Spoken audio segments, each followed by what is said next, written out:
সুপ্রিয় অষ্টম শ্রেণীর শিক্ষার্থী বন্ধুরা, তোমরা নিশ্চয় ভালো আছো, সুস্থ আছো। আমি Narayanchandra Nath, Raozan Aryamaitra institution online school থেকে তোমাদেরকে স্বাগত জানাই।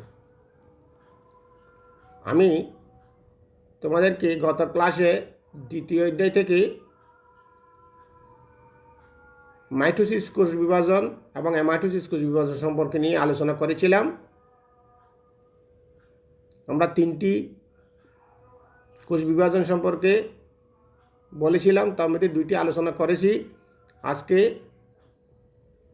অন্যটি নিয়ে আলোচনা করব। দেখো, আমরা এখন কি দেখতে পাচ্ছি? একটা কোষের ছবি দেখতে পাচ্ছি। কেমন? পূর্ণাঙ্গ কোষ। এখানে কোষের ভিতর কি দেখা যাচ্ছে? আমরা জানি কি কোষের ভিতর কি থাকে? নিউক্লিয়াস থাকে। নিউক্লিয়াসকে দেখতে পাচ্ছি। কেমন? এখন একটা কোষ ভেঙে দুইটা কোষে পরিণত হয়েছে। তাহলে আমরা গত ক্লাসে বলেছিলাম যে একটা কোষে ভেঙে দুইটা কোষে পরিণত হলে এটা কোন ধরনের বিভাজন? মাইটোসিস কোষ বিভাজন। তাহলে জীবদেহের জনন মাতৃকোষে আরও এক ধরনের বিভাজন ঘটে। এর নাম কি বলতে পারো? হ্যাঁ, নিশ্চয় বলতে পারবো। সেটার নাম হচ্ছে কি? মিয়োসিস কোষ বিভাজন। আজকে আমরা মিয়োসিস কোষ বিভাজন নিয়ে আলোচনা করব। দেখো, এই বিভাজনে অর্থাৎ কি মিয়োসিস কোষ বিভাজনে ক্রোমোজোম সংখ্যা কত হয় তা ব্যাখ্যা করতে পারবো আমরা। সপুষ্পক উদ্ভিদে ও প্রাণীদেহে মিয়োসিস বিভাজন কোথায় ঘটে তা ব্যাখ্যা করতে পারবো। কয়টি ধাপে মিয়োসিস বিভাজন সম্পন্ন হয় তা ব্যাখ্যা করতে পারবো। মিয়োসিস বিভাজনে জিনের আদান প্রদানে জীবের যে প্রজাতির বৈচিত্র্য ঘটে তা ব্যাখ্যা করতে পারবো। কেমন? তাহলে দেখো, আমরা একটু Meiosis is the process that results in the formation of sperm cells and egg cells. The cells that will undergo meiosis are typically found in the testes and ovaries of males and females, respectively. These germline cells are diploid, having two sets of chromosomes, but will undergo meiosis to produce haploid cells, having one set of chromosomes. During fertilization, these haploid cells fuse to form a diploid offspring. Like mitosis, meiosis is preceded by an interphase.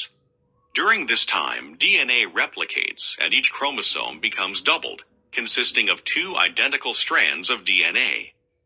Meiosis involves two divisions.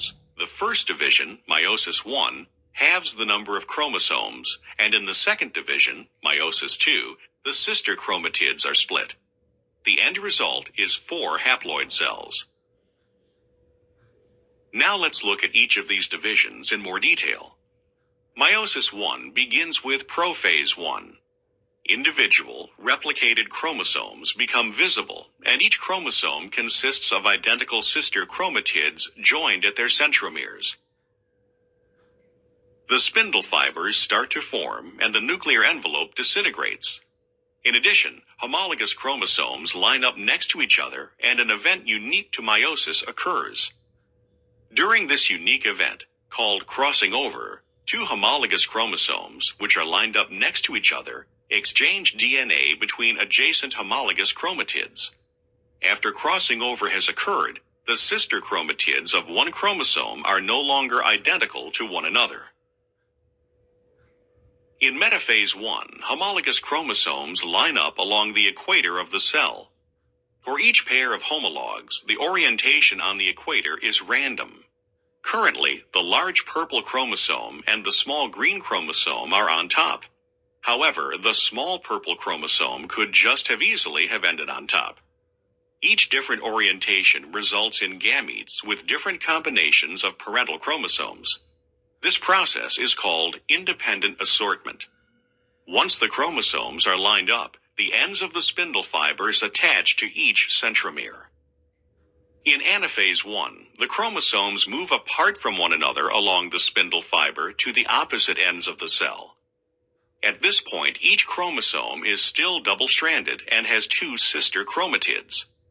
However, we are separating homologous chromosomes into two different cells, so that each new cell will have only one member of the homologous pair and will be haploid. In telophase 1, the spindle fiber disintegrates and cytokinesis, cell division, begins. Thus, in meiosis 1, which progresses from prophase 1 to telophase 1, two cells are created, and each cell has half the number of chromosomes compared to the original cell. After cytokinesis is complete, a second division, or meiosis 2, starts. This division is identical to mitosis, and the resulting cells have the exact same number of chromosomes as the original cell at the end of meiosis 1. In prophase 2, we now have two cells, each with two chromosomes. In this stage, the spindle fibers again start to form at the poles of the cell. In metaphase 2, the chromosomes line up along the equator. This is different from metaphase 1, where the homologous chromosomes were lined up. In metaphase 2, each cell has only one of each homologous chromosome.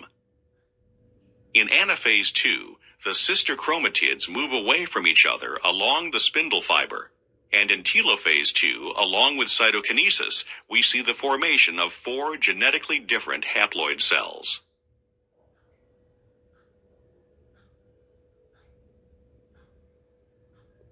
তাহলে আমরা meiosis বিভাজন একটি কোষ থেকে চারটি কোষে যে উৎপন্ন হয়, কীভাবে হয়, কোন প্রক্রিয়া হয়, যে বিভিন্ন পর্যায়ে আছে, পর্যায়গুলি আমরা ভিডিও আকারে দেখলাম। চলো আমরা এখন বর্ণনাতে যাই। আমরা জানি মাইটোসিস কোষ বিভাজনে অপত্য কোষের ক্রোমোজোম সংখ্যা সমান থাকে। নতুন যে জেনারেশন কোষ হবে সেটা ক্রোমোজোম সংখ্যা সমান থাকবে। বৃদ্ধি ও অযৌন জননে এই বিভাজন ঘটে। এই বিভাজন মানে কি? মাইটোসিস বিভাজনটা ওটা জীবের বৃদ্ধিতে, আর অযৌন জননের সময় এই মাইটোসিস বিভাজনটা ঘটে থাকে। কিন্তু যৌন জননের মধ্যে পুংজনন ও স্ত্রীজনন কোষের মিলনে যে জাইগোট হয়, ওই জাইগোট কোষে জীবটির দেহে কোষের ক্রোমোজোম সংখ্যা দ্বিগুণ হয়ে যায়, ক্রোমোজোম সংখ্যা ডবল হয়ে যাবে। কেমন? মিওসিস কোষ বিভাজনে জনন কোষের ক্রোমোজোম সংখ্যা মাতৃকোষের ক্রোমোজোম সংখ্যার অর্ধেক হয়ে যায় এবং প্রজাতির ক্রোমোজোমের সংখ্যার অনুরূপ থাকে, কোনো পরিবর্তন হয় না। জনন কোষ সৃষ্টির সময় কোষের ক্রোমোজোম সংখ্যার সে অবস্থাকে বলি আমরা হ্যাপ্লয়েড, অর্থাৎ কি এন সংখ্যক ক্রোমোজোম থাকে, তখন আমরা বলবো কি হ্যাপ্লয়েড কোষ। আর যখন দুটি হ্যাপ্লয়েড অর্থাৎ কি n+n দুটি হ্যাপ্লয়েড কোষের মিলন ঘটবে, তখন সেই অবস্থাকে আমরা বলবো ডিপ্লয়েড, অর্থাৎ টুয়াইস n। n+n হলো কত? Twice n। মিওসিস বিভাজনে প্রতিটি প্রজাতির বৈশিষ্ট্য বংশ পরম্পরায় টিকে থাকতে পারে। আমার দাদারা যেরকম ছিল, আমার দাদাদের যে বৈশিষ্ট্য ছিল, আমার বৈশিষ্ট্য একই থাকবে। মিওসিস বিভাজনের ফলে বৈশিষ্ট্য বংশ পরম্পরায় টিকে থাকতে পারে। জনন মাতৃকোষ দেখো, টুয়াইস n একটা পুরুষ, সবুজটা মনে করো পুরুষ, ওইটা লালটা স্ত্রী। কেমন? তাহলে দেখো গ্যামেট হলো কত? n। ডিম্বাণু, ওইটা হচ্ছে ডিম্বাণু স্ত্রী, লালটা হচ্ছে পুরুষ। কেমন? এটা n সংখ্যক গ্যামেট। শুক্রাণু n ক্রোমোজোম, আর এদিকের n শুক্রাণু আর ডিম্বাণুর মিলনের ফলে n+n হবে। কত হবে? যখন নিষেক হবে তখন হবে কি 2n সংখ্যক। 2n মানে কি? জাইগোট। টুয়াইস n সম্পর্ক অর্থ হচ্ছে কি জাইগোট সৃষ্টি হওয়া। n+n = টুয়াইস n, অর্থাৎ কি জাইগোট সৃষ্টি হলো। অর্থাৎ কি জনন কোষ সৃষ্টির সময় জনন কোষের ক্রোমোজোম সংখ্যা মাতৃকোষের ক্রোমোজোম সংখ্যার অর্ধেক হয়। এই অবস্থাকে আমরা হ্যাপ্লয়েড বলি। দুটি হ্যাপ্লয়েড কোষের মিলনে হয় ডিপ্লয়েড, অর্থাৎ টুয়াইস n। মিওসিস কোষ বিভাজনে প্রতিটি প্রজাতির বৈশিষ্ট্য বংশ পরম্পরায় টিকে থাকে। এই বিভাজন জীবের গ্যামেট সৃষ্টির সময় জনন মাতৃকোষে ঘটে। এই বিভাজন মানে কোন বিভাজন? মিয়োসিস বিভাজন। জীবের যখন গ্যামেট সৃষ্টি হবে তখন কোথায় ঘটবে? এটা জনন মাতৃকোষে। সপুষ্পক উদ্ভিদে যেসব উদ্ভিদের পুষ্প হয় সেসব উদ্ভিদের পরাগদানী ও ডিম্বকে এবং প্রাণীদেহের মধ্যে শুক্রাশয় ও ডিম্বাশয়ের মধ্যে মিয়োসিস বিভাজনটা ঘটে থাকে। বুঝতে পারছো তো? এখন আসো মিয়োসিসের বৈশিষ্ট্য কী। ওদের বইতে আছে মিয়োসিসের কী বৈশিষ্ট্য পায়। মিয়োসিস হচ্ছে কি ডিপ্লয়েড জীবের জনন মাতৃকোষ ও হ্যাপ্লয়েড জীবের জাইগোটে মিয়োসিস ঘটে। কোথায়? ডিপ্লয়েড জীবের জনন মাতৃকোষে এবং হ্যাপ্লয়েড জীবের জাইগোটে এই মিয়োসিস বিভাজনটা ঘটবে। এই ধরনের কোষ বিভাজনে একটি কোষ থেকে 4টি কোষের সৃষ্টি হয়। আমরা ভিডিওতে দেখেছিলাম না একটি কোষ থেকে কীভাবে 4টি কোষ সৃষ্টি হলো। অর্থাৎ এই মিয়োসিস বিভাজনের ফলে একটি কোষ থেকে 4টি কোষ সৃষ্টি হবে। তাহলে ওখানে কী হয়েছিল? ক্রোমোজোম একবার বিভক্ত হয়েছে, কিন্তু নিউক্লিয়াসটা কয়বার বিভক্ত হয়েছে? 2বার বিভক্ত হয়ে গেছে। বুঝতে পারছো তো? ওখানে যে সৃষ্ট 4টি কোষ হবে, 4টি সৃষ্টি অপত্য কোষ নিউক্লিয়াসের মধ্যে ক্রোমোজোমের সংখ্যা নিউক্লিয়াসের ক্রোমোজোম সংখ্যার অর্ধেক হয়ে যাবে। এগুলো হচ্ছে মিয়োসিসের বৈশিষ্ট্য। এখন আসো আমরা এই মিয়োসিস বিভাজনটা কোথায় ঘটে। আমরা জানি জীবের জনন কোষে বা গ্যামেট সৃষ্টির সময় জনন মাতৃকোষে এই মিয়োসিস বিভাজনটা ঘটে থাকে।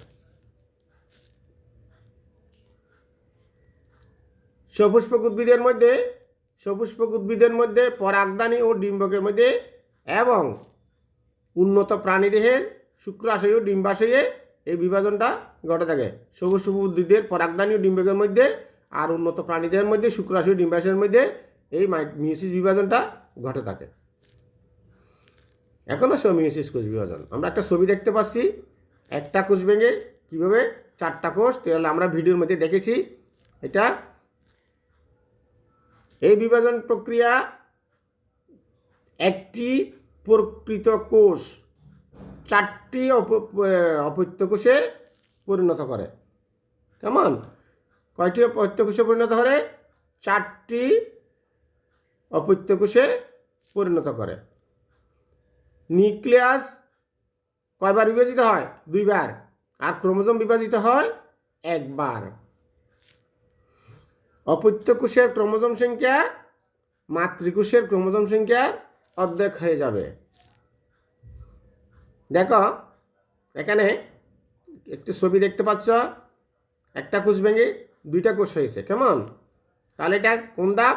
প্রথম ধাপ। প্রথম ধাপের মধ্যে এটা মিয়োসিস 1, অর্থাৎ কি হ্রাসমূলক বিভাজন। বুঝতে পারছ? সৃষ্ট কোষের নিউক্লিয়াসের ক্রোমোজোম সংখ্যা মাতৃকোষের চেয়ে অর্ধেক হয়ে যায়, হ্রাস হয়ে যায়। সেই জন্য মিয়োসিস বিভাজনকে হ্রাসমূলক বিভাজনও বলা হয়ে থাকে। প্রশ্ন আসতে পারে হ্রাসমূলক বিভাজন বলতে কী বুঝো, অর্থাৎ কি মিয়োসিস কোষ বিভাজন বলতে কী বুঝো। এখন দেখো দ্বিতীয় ধাপের মধ্যে ওই দুইটা কী হচ্ছে? 4টা কোষে পরিণত হচ্ছে। সমবিভাজন, সমানভাবে বিভাজন হয়েছে। কেমন? তাহলে দেখো এই মাইটোসিস বিভাজনের অনুরূপ একটি মাইটোসিস বিভাজন অনুরূপ ক্রোমোজোম সংখ্যা মাতৃকোষের সমান থাকে। দ্বিতীয় ধাপটা বিভাজনটা হয়েছে মাইটোসিসের মতো বিভাজন হয়। যৌন জননে ক্রোমোজোম দ্বিগুণ হয়, অর্থাৎ জীবের দেহকোষে এবং জননকোষে ক্রোমোজোম সংখ্যা যদি 4 হয়, পুরুষ ও স্ত্রী জননকোষের মিলনের ফলে সৃষ্ট জাইগোটে ক্রোমোজোম সংখ্যা তখন 8 হবে। বংশগতি নির্ধারণে ক্রোমোজোম ও ডিএনএ এবং আরএনএর ভূমিকা। প্রশ্ন আসতে পারে বংশগতি নির্ধারণে ক্রোমোজোম, ডিএনএ এবং আরএনএর ভূমিকা বিশ্লেষণ করো। তোমাদের প্রশ্ন আসতে পারে, তোমরা উত্তর করবে এভাবে। আমরা জানি মা ও বাবার কিছু কিছু বৈশিষ্ট্য সন্তান সন্ততিতে পেয়ে থাকি। অবশ্যই আমরা মায়ের মতোটা হই, কেউ আবার কেউ বাবার মতো হই। সেগুলোকে বলে কি বলে? বংশগতি বৈশিষ্ট্য। কেমন? বংশগতি বৈশিষ্ট্য বলা থাকে। বিজ্ঞানী গ্রেগর জোহান মেন্ডেল, কি নাম? নৈর্ব্যক্তিক আসতে পারে। বংশগতির জনককে বিজ্ঞানী গ্রেগর জোহান মেন্ডেল এই বংশগতির ধারণা দেন, অর্থাৎ বংশগতিবিদ্যার জনক বলা হয়। তাহলে নিউক্লিক অ্যাসিড আমরা দুই ধরনের পাই, এক ডিএনএ, আরেকটা আছে আরএনএ। ক্রোমোজোমের প্রধান উপাদান হলো ডিএনএ। যে নিউক্লিয়াসের ভিতরে যে ক্রোমোজোম আছে, ক্রোমোজোমের প্রধান উপাদান হলো কি? ডিএনএ। বংশগতির দ্বারা পরিবহনে ডিএনএ অত্যধিক গুরুত্বপূর্ণ, প্রধান গুরুত্বপূর্ণ ভূমিকা পালন করে কে? ডিএনএ, বংশগতির নির্ধারণের জন্য, দ্বারা পরিবহনে। এরা চারিত্রিক বৈশিষ্ট্যের ধারক ও বাহক, তারা ক্যারেক্টারটা ট্রান্সফার করে, মা বাবার ক্যারেক্টারটা পরবর্তী বংশধরের মধ্যে ট্রান্সফার করে, ধারক ও বাহক। এই বৈশিষ্ট্য নিয়ন্ত্রণকারী ডিএনএ এর অংশ জিন নামে পরিচিত। ডিএনএর মধ্যে কি থাকে? জিন। এই ডিএনএ অণু জিনের রাসায়নিক রূপ। এই ডিএনএ অণু হচ্ছে কি? জিনের রাসায়নিক রূপ। তারপর দেখো, বংশগতি নির্ধারণে ডিএনএ ও আরএনএ গুরুত্বপূর্ণ ভূমিকা পালন করে। নিউক্লিয়াসে অবস্থিত সুতার মতো অংশ হচ্ছে ক্রোমোজোম। এই ক্রোমোজোম ডিএনএ ও আরএনএ থাকে। ক্রোমোজোমের মধ্যে ডিএনএ ও আরএনএ থাকে। ডিএনএ অণুতে থাকে জিন। আগে বলেছি ডিএনএ অণুতে থাকে জিন। এই জিন হচ্ছে জীবের বংশগতির বৈশিষ্ট্য বহন করে। আমাদের যে মানুষের চোখের রং, চুলের প্রকৃতি, চামড়ার রং ইত্যাদি বৈশিষ্ট্যের জন্য আলাদা জিন রয়েছে। কেমন? জিনকে বহন করে কে? ডিএনএ। আর ডিএনএকে বহন করে কে? ক্রোমোজোম। এগুলো মনে রাখবে। জিনকে বহন করে ডিএনএ, ডিএনএকে বহন করে কে? ক্রোমোজোম। এই ক্রোমোজোম দ্বারা বাহিত হয়ে বংশ পরম্পরায় বিভিন্ন চারিত্রিক বৈশিষ্ট্য সঞ্চালিত হয়। যেসব জিনে ডিএনএ থাকবে না, কেবল আরএনএ থাকবে। অনেক প্রাণীদের মধ্যে ডিএনএ থাকে না, শুধু আরএনএ থাকে। সেক্ষেত্রে আরএনএ জিন হিসেবে কাজ করে।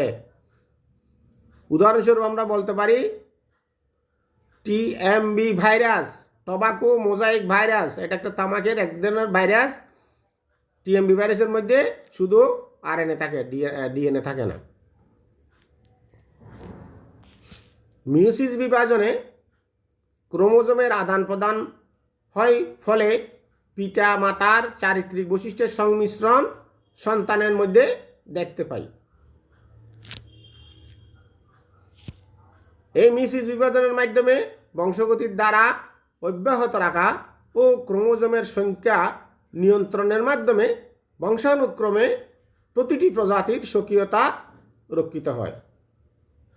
এটা হচ্ছে ডিএনএ ও আরএনএর ভূমিকা বংশগতি রক্ষায়। তাহলে দেখো, এই প্রক্রিয়ায় নিউক্লিয়াস কয়বার বিভাজিত হয়? পরপর 2বার বিভাজিত হয়। প্রাণীদেহের কোথায় মিয়োসিস বিভাজন ঘটে? জনন কোষে। মিয়োসিস বিভাজন কয় ধাপে ঘটে? 2 ধাপে। হ্রাসমূলক বিভাজন বলিতে কি বোঝায়? মিয়োসিস বিভাজনকে হ্রাসমূলক বিভাজন বলা হয়, অর্থাৎ কি ক্রোমোজোম সংখ্যা হ্রাস পায়। একটা বাড়ির কাজ দেখো, মিয়োসিস কোষ বিভাজনে নিউক্লিয়াস ও ক্রোমোজোমের বিভাজন প্রক্রিয়া চিত্রসহ ব্যাখ্যা করো। তোমাদের যখন স্কুল খুলবে তখন তোমরা বাড়ির কাজটা তৈরি করে নিয়ে আসবে। সুস্থ থাকো, ভালো থাকো, ধন্যবাদ। আগামী ক্লাসে তোমাদের সাথে দেখা হবে।